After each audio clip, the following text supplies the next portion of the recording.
दोस्तों बहुत बहुत स्वागत करता हूं आप सभी का। मोदी सरकार को एक बार फिर से सुप्रीम कोर्ट से बहुत बड़ा झटका लगा है। इस समय सुप्रीम कोर्ट के CJI justice Suryakant action mode में नजर आ रहे हैं।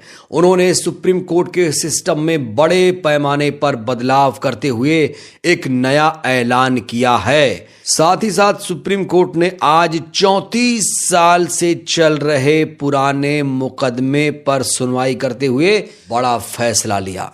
क्या है वो खबर, ये भी आपको दिखाएंगे। किस तरीके से मोदी सरकार को सुप्रीम कोर्ट में झटका लगा है वो भी आपको बताएंगे। लेकिन सबसे पहले दोस्तों हम बात करेंगे सुप्रीम कोर्ट में हुए नए बदलाव की।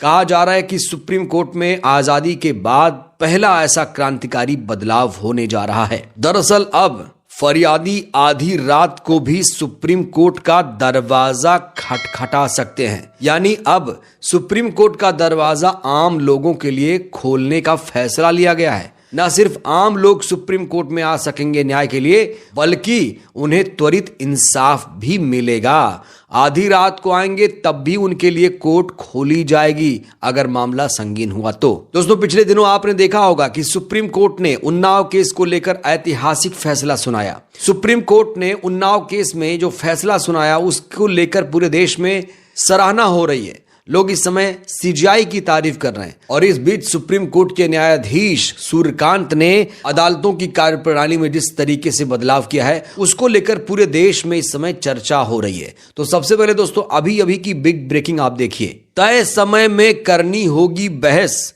आधी रात को खुलेगा सुप्रीम कोर्ट का दरवाजा। नए सिस्टम को लेकर सीजेआई ने किया बड़ा ऐलान। एक और हेडलाइन देखिए, इमरजेंसी में आधी रात को भी सुप्रीम कोर्ट जा सकेंगे फरियादी, सीजेआई बना रहे हैं नया सिस्टम। तो नया सिस्टम बन रहा है सुप्रीम कोर्ट में। इमरजेंसी लगी हो या फिर आधी रात का समय हो, अगर कोई फरियादी न्याय के लिए सुप्रीम कोर्ट में आता है तो उसे त्वरित इंसाफ, त्वरित न्याय दिया जाएगा। इसकी एक पहल, इसकी एक कोशिश शुरू कर दी है मुख्य न्यायाधीश जस्टिस सूर्यकांत ने। उन्होंने इसको लेकर एक परिपत्र जारी कर दिया है। मौखिक दलीलें प्रस्तुत करने के लिए समय सीमा को पालन करने के लिए एसओपी तय कर दी गई है। एसओपी को तत्काल प्रभाव से लागू भी कर दिया गया है। तो सुप्रीम कोर्ट में काम में तेजी लाने के लिए सीजेआई ने एक एसओपी, एक परिपत्र जारी कर दिया है। टाइम्स ऑफ इंडिया से बातचीत करने के दौरान सीजेआई सूर्यकांत ने कहा कि मेरी कोशिश है कि शीर्ष अदालत और उच्च न्यायालयों को जनता की अदालत बनाया जा सके ताकि लीगल इमरजेंसी के समय वह किसी भी समय अदालत का दरवाजा खटखटा सके। उन्होंने कहा कि संवैधानिक अदालतें अस्पताल की इमरजेंसी वार्ड की तरह काम करेंगी। लीगल इमरजेंसी के समय कोई भी नागरिक मामले को सुलझाने और व्यक्ति के अधिकारों, आज़ादी की सुरक्षा के लिए आधी रात को भी सुप्रीम कोर्ट का दरवाजा खटखटा सकता है। बड़ा सवाल यह है कि एसओपी है क्या। देखिए, सीजेआई समेत सुप्रीम कोर्ट के अन्य जजों ने सोमवार को ही एक परिपत्र जारी किया है। इसमें मौखिक दलीलें प्रस्तुत करने की समय सीमा का पालन करने के लिए एसओपी तय की गई है। तत्काल प्रभाव से लागू इस एसओपी में कहा गया है कि वरिष्ठ अधिवक्ता, दलील रखने वाले वकील और रिकॉर्ड पर मौजूद अधिवक्ता नोटिस के बाद और नियमित सुनवाई करने वाले सभी मामलों में मौखिक बहस करने की समय सीमा सुनवाई शुरू होने से कम एक दिन पहले पेश करेंगे। ये समय सीमा कोर्ट को एडवोकेट ऑन रिकॉर्ड यानी एसओआर को पहले से उपलब्ध कराए गए उपस्थिति पर्ची जमा करने के ऑनलाइन पोर्टल के माध्यम से पेश की जाएगी। तो ये सुप्रीम कोर्ट में एक बहुत बड़ा बदलाव हुआ है। यहां पर सीजेआई साहब ने साफ तौर से कह दिया है कि अब जनता की अदालत इसे बनाया जाएगा, आम अदालत सुप्रीम कोर्ट को बना दिया जाएगा ताकि व्यक्ति अपनी आज़ादी और सुरक्षा के लिए कभी भी आधी रात को भी सुप्रीम कोर्ट का दरवाजा खटखटा सके। दोस्तों वहीं सुप्रीम कोर्ट का एक फैसला बहुत ज्यादा सुर्खियों में है। सुप्रीम कोर्ट से एक ऐसी खबर निकल कर आई है जिसने इंसाफ को जिंदा कर दिया है। दोस्तों ये हेडलाइन देखिए, 34 साल बाद इंसाफ, फैसले का इंतजार करते होटल कर्मचारी की मौत, सुप्रीम कोर्ट ने दिलाया बकाया वेतन। यह पूरा मामला साल 1978 का है जब दिनेश चंद्र शर्मा ने एक होटल में रूम अटेंडेंट के रूप में काम करना शुरू किया। दुर्व्यवहार के आरोप के कारण जुलाई 1991 में उनकी नौकरी समाप्त हो गई थी। इस मामले में दिनेश चंद्र लगातार अदालतों के चक्कर काटते रहे अब 3 दशक से अधिक समय के बाद सुप्रीम कोर्ट ने उनके पक्ष में फैसला सुनाते हुए 50% बकाया वेतन बहाल कर दिया। लेकिन दुर्भाग्य की बात यह रही कि कर्मचारी इस फैसले को देखने के लिए जीवित नहीं रहा। तो ये है हमारे देश की अदालतें। दोस्तों, आप लोग कई बार ये सुनते होंगे कि अदालत का चक्कर काटते काटते लोग जिंदगी खो देते हैं, लेकिन उन्हें इंसाफ नहीं मिलता है। और ऐसे ही हुआ दिनेश चंद्र शर्मा के केस में। दिनेश चंद्र आज जिंदा तो नहीं है, लेकिन उनका परिवार जिंदा है।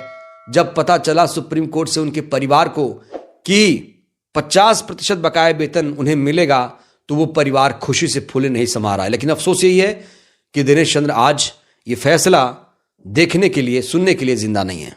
सुप्रीम कोर्ट जिस तरीके से लगातार हर मामले पर त्वरित सुनवाई कर रहा है, उससे लोगों का जो विश्वास है कोर्ट में बढ़ता हुआ दिखाई दे रहा है। वहीं सुप्रीम कोर्ट ने अरावली केस में फैसला सुनाते हुए मुदानी गैंग को बड़ा झटका दे दिया है। दोस्तों, खबर आ रही है कि अपने ही पुराने फैसले पर सुप्रीम कोर्ट ने रोक लगा दी है।